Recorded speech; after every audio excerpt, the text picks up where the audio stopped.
Bienvenidos a este espacio que hemos dado en llamar La Última Página. Mi nombre es Diego Ortega, me acompaña mi amigo y compañero y colega Sebastián Porrini. ¿Cómo estás, Diego? Muy bien, ¿qué tal, Sebastián? Bien, muy bien. Le damos al público una cordial bienvenida a este espacio que hemos decidido abrir a partir de la Asociación de Estudios Humanísticos, la ADE, que ustedes deben conocer por las distintas actividades que hemos venido realizando hace ya casi 5 años. Creo que Sí, este es el quinto año. exacto. Bueno, básicamente la idea que tenemos con este canal, con este espacio que estamos acercándoles a ustedes por una nueva vía de comunicación es eh, proponerles una forma distinta de leer, de ingresar a todo lo que podríamos considerar el mundo de la lectura, el mundo de la literatura, de la filosofía, del arte, Los estudios culturales. de estudios culturales. Pero fundamentalmente el objetivo de este programa, de este espacio, es que ustedes atraviesen con nosotros formas de leer. Decidimos ponerle La Última Página porque consideramos que toda lectura, todo libro, toda obra, todo texto no termina en su última página, sino que Empieza en su última página. exactamente es una invitación, la última página, a seguir leyendo, a saltar hacia otro texto, volver de pronto al mismo texto. Entonces, bueno, si hay algo que nos caracteriza o que nos identifica como profesores en letras que somos es la curiosidad por la lectura. Exactamente. Y no una lectura lineal, sino una lectura Interesada, si se interesada, quiere. una lectura infatigable, una lectura curiosa, si se me permite la palabra. Creo que nosotros vamos a poder acercarles una forma de leer que quizás no sea la única, quizás no sea una lectura absoluta. De hecho, creo, Sebastián, que vos coincidís conmigo que no pretendemos canonizar De una ninguna lectura, manera. sino justamente proponer lecturas alternativas, lo que algún colega alguna vez llamó las lecturas disidentes, lecturas que van por fuera del canon establecido, ¿no? Eh, Básicamente ese es nuestro proyecto. Es ambicioso, lo sé, pero bueno, vamos a hacer nuestro mejor esfuerzo para que ustedes, por favor, también contribuyan al crecimiento de estas páginas que se van a ir acumulando. Esta iniciativa que sin duda ahora al comienzo me imagino que será un tanto difícil porque no somos personas de imagen, No, no, no, somos personas más de palabra, ¿no? exactamente. Más de texto escrito.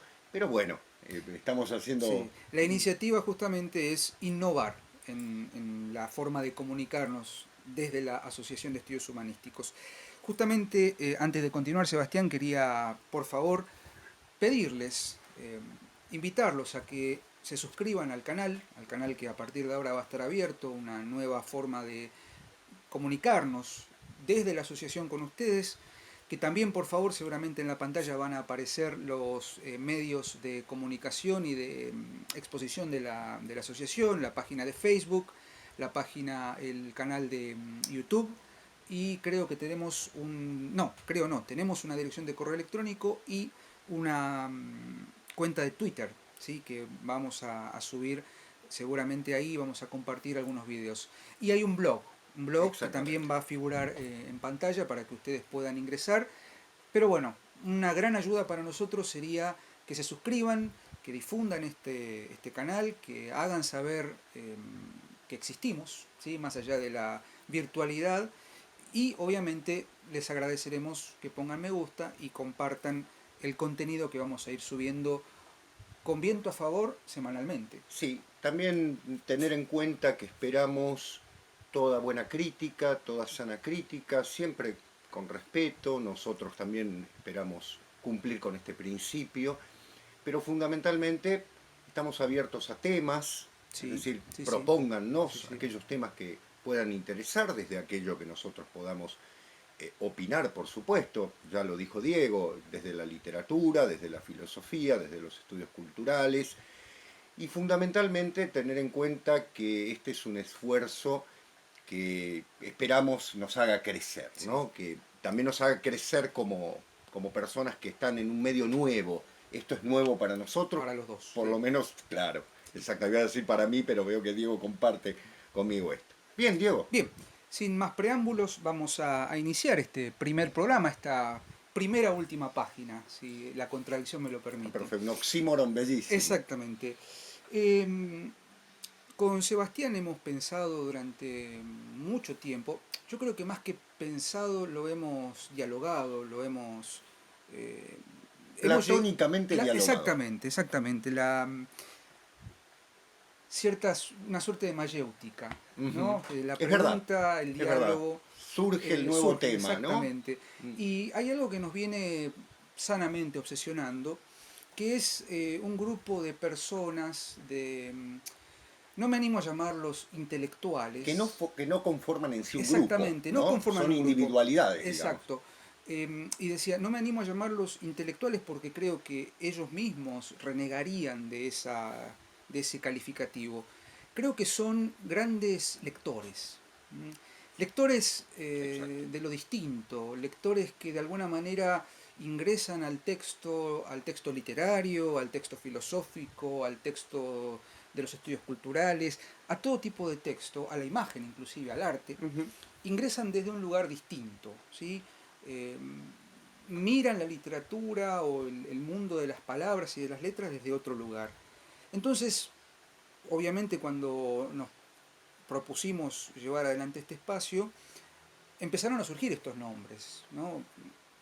Quizás por propuesta de Sebastián, de decirme, bueno, hay que leer a este autor o a este otro, fueron surgiendo diálogos muy interesantes que fueron construyendo de algún modo una serie de programas que vamos a ir subiendo que tiene que ver justamente con estos lectores otros o estos otros lectores.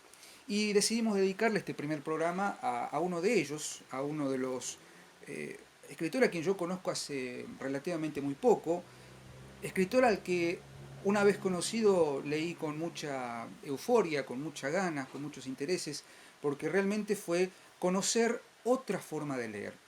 Y estamos hablando del escritor, editor, crítico Roberto Calasso. Director de Adelphi. Director de la editorial Adelphi, ¿sí? Editorial una de las grandes editoriales italianas, ¿no? Independiente, fuera de todo grupo editorial, con una política, me atrevo a decir, no sé si estaremos de acuerdo, pero contracultural, ¿no?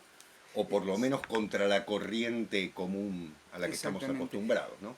Es uno de los temas que seguramente van a escuchar muy seguido aquí, la contracultura o el contracanon o el contrasistema, ¿no? Y nos vamos a ocupar de Bloom también. De Bloom también. A quien admiramos también. Y de otros escritores. Steiner, por ejemplo. George Steiner. El Émile Zola. Son nombres que suenan para nosotros conocidos, pero que vamos a ir acercándole al público conforme vayan pasando las ediciones. Le decíamos entonces que este primer programa de la última página va a estar enteramente dedicado a Roberto Calasso, de quien vamos a visualizar ahora en pantalla una breve presentación. Así que presentamos a Calasso y después con Sebastián nos vamos a encargar de hablar de él.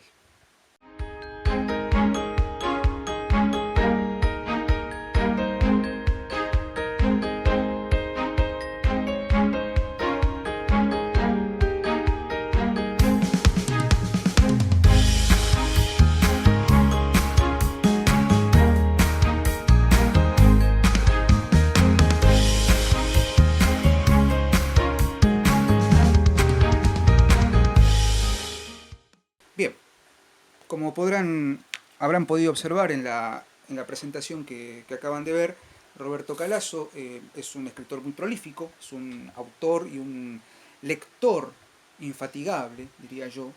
Y podríamos hablar básicamente, y creo que vamos a hablar bastante de la mayoría de sus obras, pero creo que lo más interesante, o por lo menos lo que nos parece esencial para ingresar al mundo de Calasso, es el libro que tenemos hoy en nuestro poder y que humildemente vamos a tratar de reseñar, creo yo que con las herramientas que tenemos como lectores, que es el libro La literatura y los dioses, ¿sí?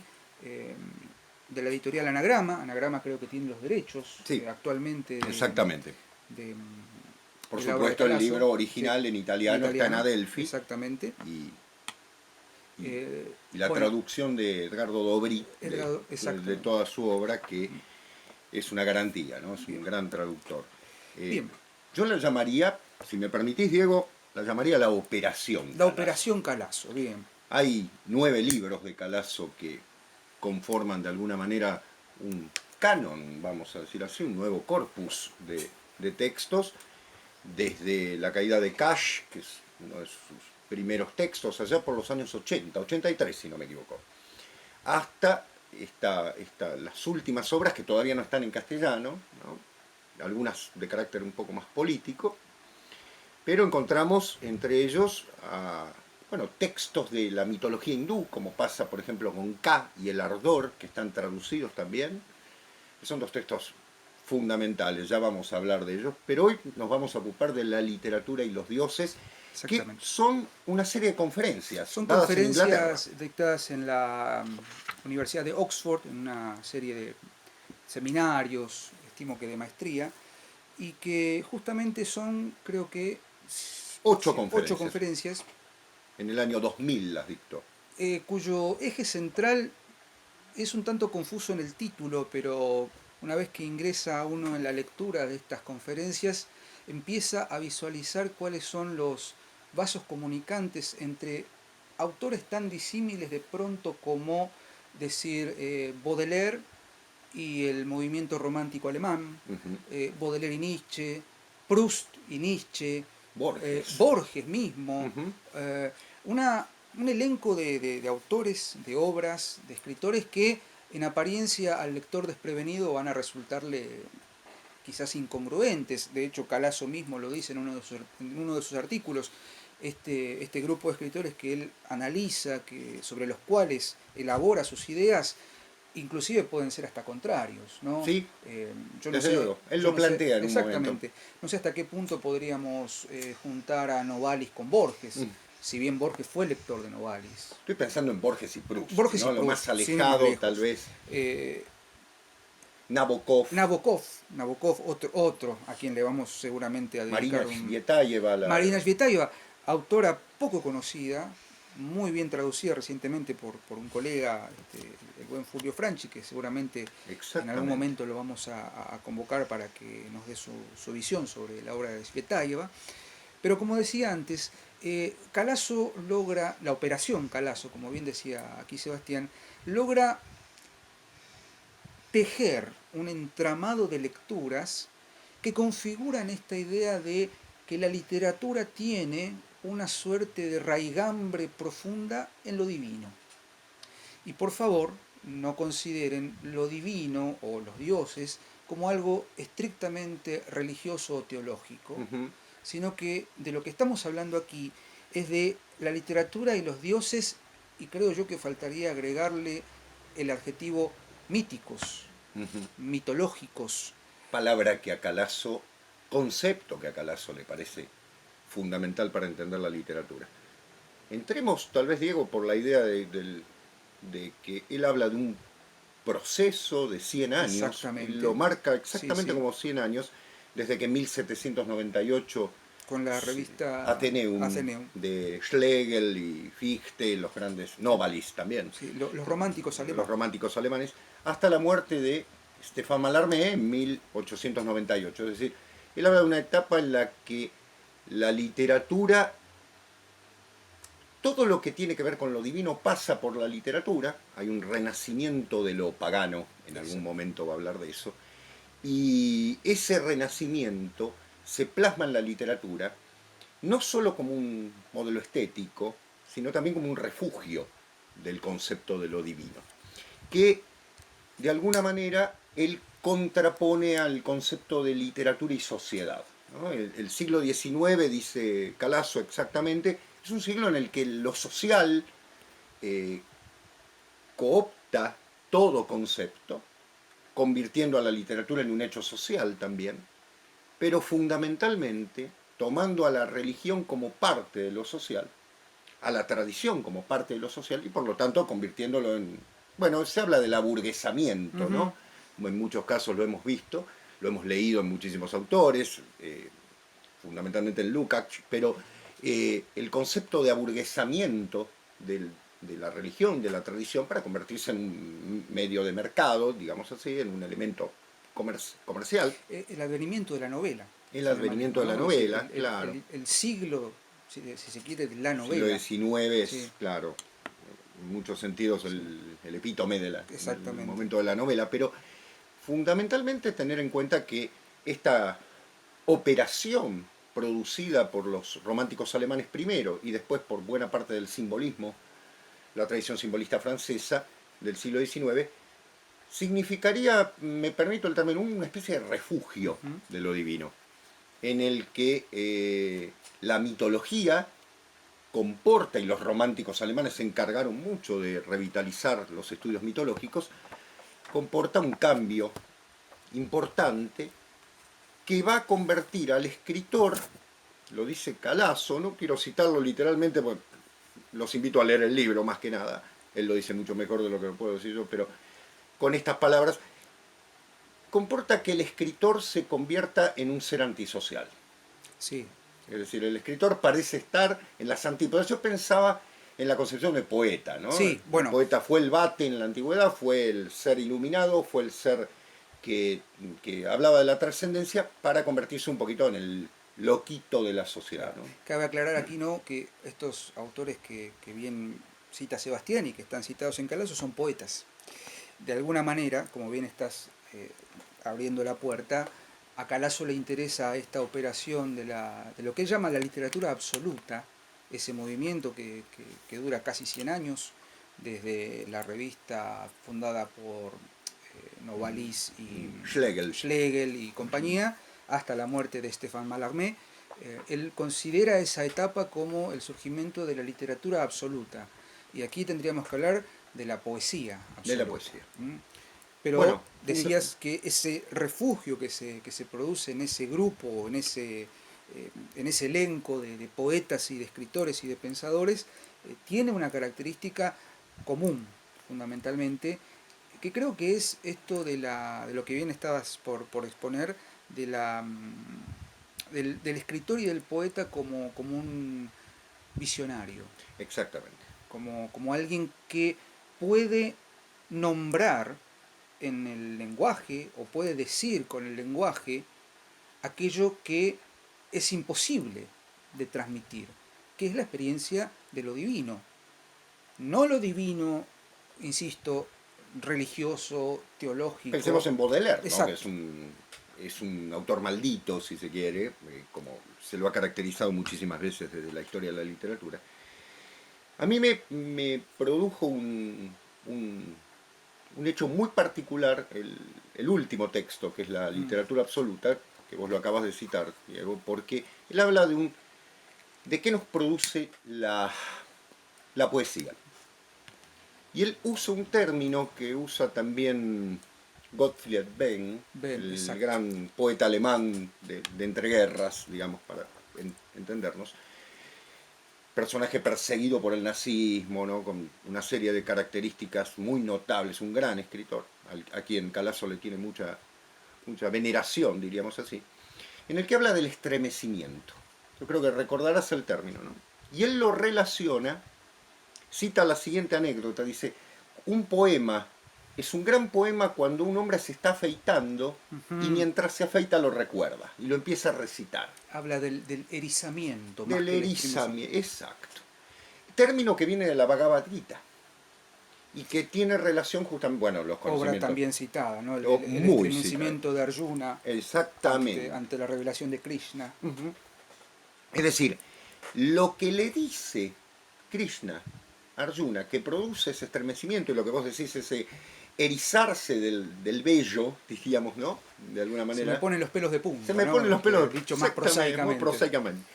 prosaicamente. Tiene la particularidad justamente de lo que provoca la buena poesía. Es decir, un estremecimiento que es como yo quería entenderlo como la revelación, ¿no? De alguna manera como sería la manifestación de un dios ante un hombre. No puedo dejar de pensar en la aparición de Zeus, ¿no? En muchísimas de los hechos de la mitología griega, que ni más ni menos representa esa luz cegante y a la vez calcinante, ¿no? Estoy pensando en la madre de Dioniso, ¿no? Que Sí. desaparece calcinada por la aparición de Zeus. Pero la poesía aparece en tanto absoluta, en tanto literatura absoluta, como concepto de lo divino, como revelación divina. Como una fascinación, si se quiere, y ahí es donde surge lo interesante. Lo anticultural. Por supuesto. Hablar de esto parece... Y hasta si se quiere, bueno, por ahí estamos tentados de citar a Calazo y de usar sus palabras porque él lo dice de una manera muy bella y muy reaccionaria. Y por eso quizás nos guste también. Pero Calazo no políticamente. No políticamente, exactamente. Exacto. Es políticamente incorrecto. En muchos sentidos, desde el punto de vista literario, sí. Exactamente. Sí, es inclusive como editor, ¿no? Porque vos me has narrado la anécdota de que inclusive el grupo Mondadori, para los que no conocen, el grupo Mondadori es uno de los grupos editoriales más grandes y más influyentes de Italia. Es un grupo, y del mundo, ¿no? Es un grupo hegemónico que inclusive en algún momento ha llegado a tener sociedad con la editorial Random House, otra editorial enorme. Casi han formado una hegemonía, ¿no? Editorial. Y bueno, la anécdota, insisto, me la has contado vos, Sebastián, que Mondadori quiso comprar a Delphi. Siendo Mondadori propiedad de quién, ¿no? De Silvio Berlusconi, bueno, claro. Y ahí ya empezamos a meternos claro.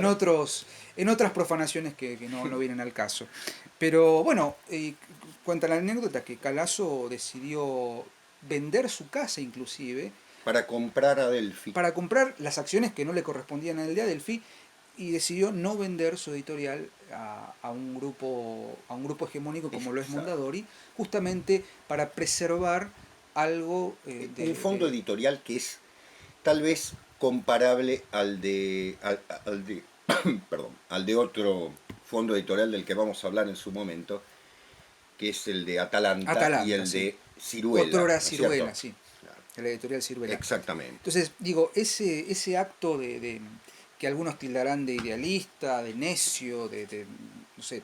Para nosotros es heroico. Es heroico, es estoico y heroico, ¿no? Es decir, mantener todavía ese fuego de una editorial independiente con ediciones contraculturales. A ver, no nos engañemos, hay ediciones u obras publicadas por Adelphi que son de circulación masiva, sí, las hay, pero el grueso de sus publicaciones, o por lo menos lo que le interesa a la editorial Adelphi y a Calazo, sin ir más lejos, son esas obras que vienen a socavar y a resquebrajar el edificio de lo cultural, de lo elevado, de lo que vende. ¿Sí? Exactamente, de lo comercial. De lo comercial. Claro. Y en ese sentido... En la reedición de Nietzsche, por ejemplo. Sí. Nietzsche es un autor que sin lugar a dudas, ustedes lo saben, vos lo tenés perfectamente en claro, Diego, es un autor que está editado miles de veces. Sí. Sin embargo, Calazo requirió de una edición nueva, y Adelphi requirió de una edición nueva, requirió de una revisión de la traducción de los textos, y con eso, bueno, trajo una mirada nueva respecto a un ya clásico de la filosofía y del pensamiento occidentales, que no obstante era necesario hacer para demostrar lo que quiere demostrar Calazo, ¿no? Sí. Que volver a leer ciertos clásicos abre la puerta a cosas no antiguas, sino nuevas. No, de hecho, justamente ese proyecto, la operación Calazo que se desata o se despliega en la literatura de los dioses, tiene ese objetivo, revisar, es un término que se usa mucho últimamente, el revisionismo, pero no un revisionismo coyuntural, funcional a ciertos intereses, insisto, coyunturales, sino un revisionismo como un volver a visitar, volver a ver, que no es lo mismo que mirar o que pasar las páginas por la mitología y demás, sino que es justamente encontrar en esa revisión verdades inamovibles, verdades inmutables, no inmóviles. Este es un término que viene de la tradición oriental, tradición cara a los afectos de Calazo. Sobre todo el hinduismo, ¿no? Sí. Me ha llamado muchísimo la atención el hecho de que haya dedicado 2 tomos enormes, sí. De los cuales ya vamos a hablar de ellos, que son K y el Ardor. Ka, que podría ser traducido como quién, ¿Quién? ¿no? Y el ardor, que es el tapas Sí. de los hindúes del yoga, para revisitar una mitología que en Occidente sigue siendo desconocida, que ha quedado reservada en muchos casos a la filología, o mejor dicho, a cierto orientalismo también errado en ciertos casos, pero fundamentalmente para hacer un puente con la mitología occidental, digo, cuando hablo de mitología occidental quiero hablar de la mitología sobre todo greco-latina, a quien Calazo ha dedicado también un bellísimo libro que es Las bodas de Cadmo y Armonía, y del que en algún momento vamos a tener que hablar, pero en este momento tengo justamente subrayado una frase que creo que nos va a servir, Diego. ¿Tenemos tiempo todavía? Sí, nos queda tiempo Nos todavía. queda tiempo. Sí. Tenemos una frase que me parece estupenda respecto del mito. Que en vez de, a ver, en vez de comentarla yo, me interesa que la comentes vos porque va a ser muy interesante tu análisis con algo que hemos conversado siempre en el diálogo mayéutico, como decíamos. Dice Calazo, o sea, voy a decir fin de cita al final, ¿no? Como corresponde Como corresponde a los a viejos la congresos. probidad académica. Dice Calazo, la misma idea de que la mitología es algo que se inventa es ya una señal de presunción, como si el mito fuese un acto volitivo, cuando es, por el contrario, aquello que somete toda voluntad. Sí, eso tiene que ver, o obviamente se refiere a la idea de que usualmente se traduce la palabra mito como mentira, como Es un fabulación. mito, Es, decimos, es, es ¿no? claro, es un mitómano. La palabra mitómano Exactamente, es claro. la afección que afecta, valga la redundancia, al mentiroso compulsivo. Pero en rigor de verdad lo que debemos considerar, a partir de lo que plantea Calazo, es que el mito no puede construirse, no puede inventarse el mito. El mito surge con la capacidad que tiene el hombre de asombrarse por su propia existencia. En el momento mismo en que el hombre, el ser humano, se da cuenta o se percibe ser existente en el mundo, surge el mito. Y la única forma, conforme pasan los siglos, conforme se desarrolla el lenguaje humano, la única forma de poder aprender, con H, ¿no? De poder captar, de poder hacerse de esa fascinación, de ese comprender, de ese erizamiento que genera la lluvia, el cambio de estación, la muerte, el dolor, la angustia, que no tienen nombre previamente. Y que parecen ser simplemente materiales del inconsciente, cuando en realidad De eso también vamos a Calazo hablar. va a hablar de otra manera, ¿no? Decía entonces, la única forma de apropiarse de esa fascinación está en el mito. Y quizás la forma artística, la forma más elaborada y más bellamente planteada de decir eso, de hacerlo lenguaje, está en la poiesis, en la poesía. Y si vamos a hablar de poesía, voy a ser fiel a la etimología de la poiesis. La poesía es épica, trágica o lírica, que son las tres formas.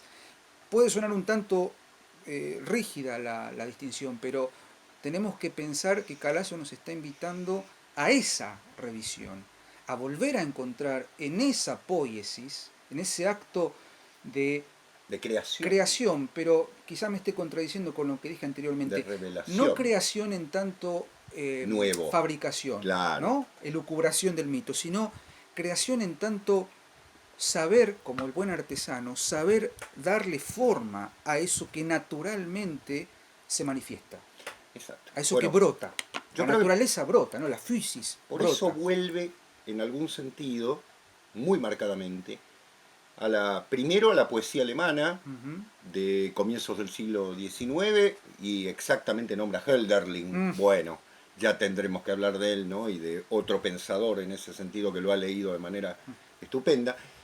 Calazo lo ha hecho de manera muy notable. Y tenemos que volver a leer a los simbolistas, es decir, volver a leer a estos señores que de alguna manera centrífugamente están rodeando al gran Charles Baudelaire, para decir que esa operación es el último intento de la literatura de abarcar, o como decías vos, de aprehender con la H en el medio, de comprender aquello que es el mito. Y cuando en el siglo XX, lo dice Calasso, las vanguardias se vuelquen hacia los ismos y hacia los manifiestos, es porque ya ha muerto la apertura mítica de la cual Calasso está haciendo un retrato. Yo creo que por eso es la literatura absoluta. Recordé, Diego, que Mallarmé, no recuerdo qué contradicción, recordé y no No recuerdo recordaba. dónde. No recuerdo exactamente dónde, pero es Mallarmé quien en una charla con otro poeta, si no me equivoco era Verlaine, le dice que él intenta escribir el libro absoluto. Ujú. Y justamente Calasso está hablando del fin de la literatura absoluta en el siglo XIX con la muerte de Stéphane Mallarmé. Es decir, estos hombres que por esos 100 años pasaron en un siglo complicadísimo de secularización, de, yo diría, de aburguesamiento de todos los formatos, intentaron hacer lo opuesto, volviendo a una tradición bien entendida, que no era muerta, sino que era justamente la apertura, dieron lugar a lo que él en algún momento llama los dioses paganos, ¿no? Sí, Y que nos la permitimos, escuela pagana, la como es escuela pagana, la exactamente. conferencia inaugural de este libro. Exactamente.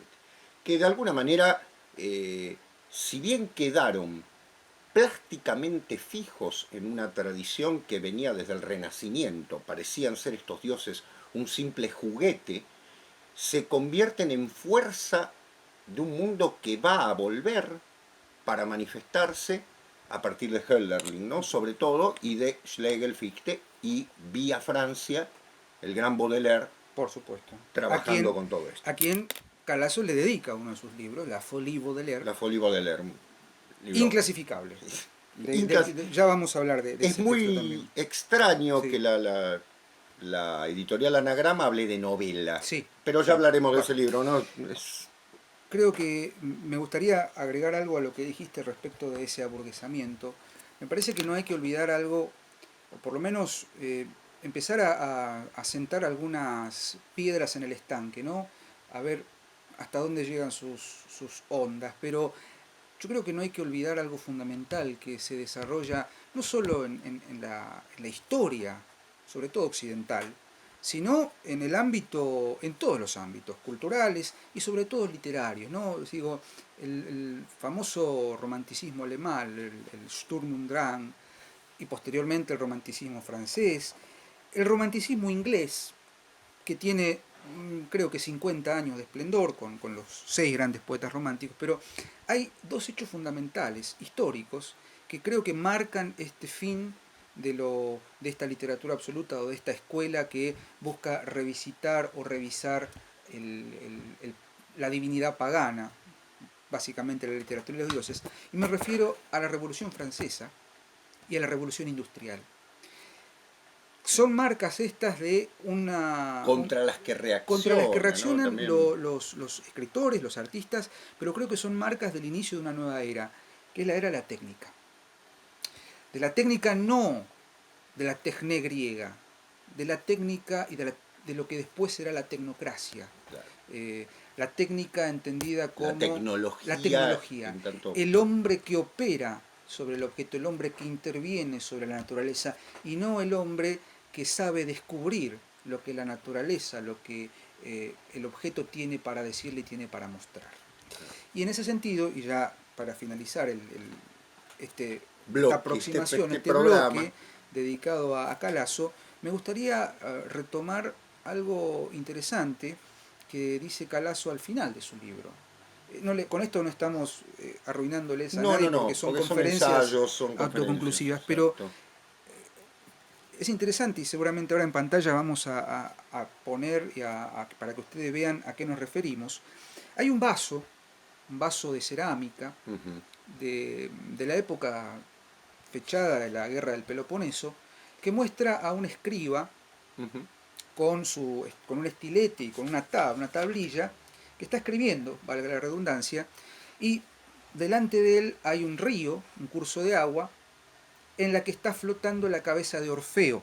Orfeo, como ustedes saben, es la representación mítica de la música y de la poesía. De la poesía.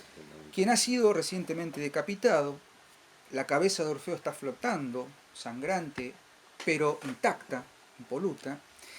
Detrás de Orfeo está la lira, característica, el arma del poeta, y detrás está Apolo, con el laurel, y Apolo, Jequébolon Apolón, como dice la Ilíada, el que hiere de lejos, el que señala, está señalando al escriba, y el escriba está subsumido en algo que no sabemos si es un éxtasis, si es una... El escriba está de alguna manera haciendo lo que debe hacer el poeta. Y en ese sentido, si me permitís, Sebastián, voy a hacer lo mismo que hiciste, que es citar el final Sí. de lo que Me Calasso parece estupendo. interpreta de ese vaso, porque según Calasso, y Claro, ahora que cito, está imponiendo. exacto, ¿no? dice así, de ese vaso, de esa interpretación, proviene la ambigüedad de la literatura, porque al punto de vista se mueve sin cesar entre esos extremos, entre Apolo que señala y el escriba que redacta, a veces sin que el propio autor se aperciba del movimiento. El que escribe sobre la tabla está absorto, como si no viera nada de lo que acontece a su alrededor. De hecho, es probable que así sea. El estilete que graba las letras cautiva toda su atención. La cabeza que navega por las aguas canta y sangra. Cada vibración de la palabra presupone algo violento. Un antiguo luto. Un asesinato. Un sacrificio. Otro tema de Calasso. No queda claro, pero la palabra no acabará nunca de contarlo. Apolo empuña su rama de laurel. El otro brazo lo tiende para señalar algo. Impone, prohíbe, protege. Nunca lo sabremos. Pero ese brazo, extendido como en el Apolo del maestro de Olimpia, eje inmóvil en el centro del vórtice, inviste y sostiene la escena entera y toda la literatura.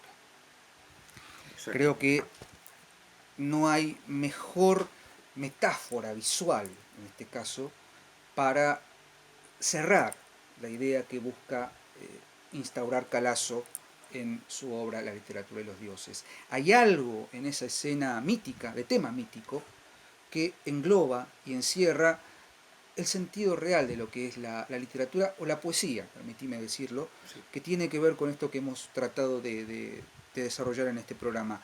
Hay un erizamiento, hay un momento de estremecimiento necesario para saber escuchar lo que el arte tiene para decir. Lo que el mito puede transmitir, ¿no?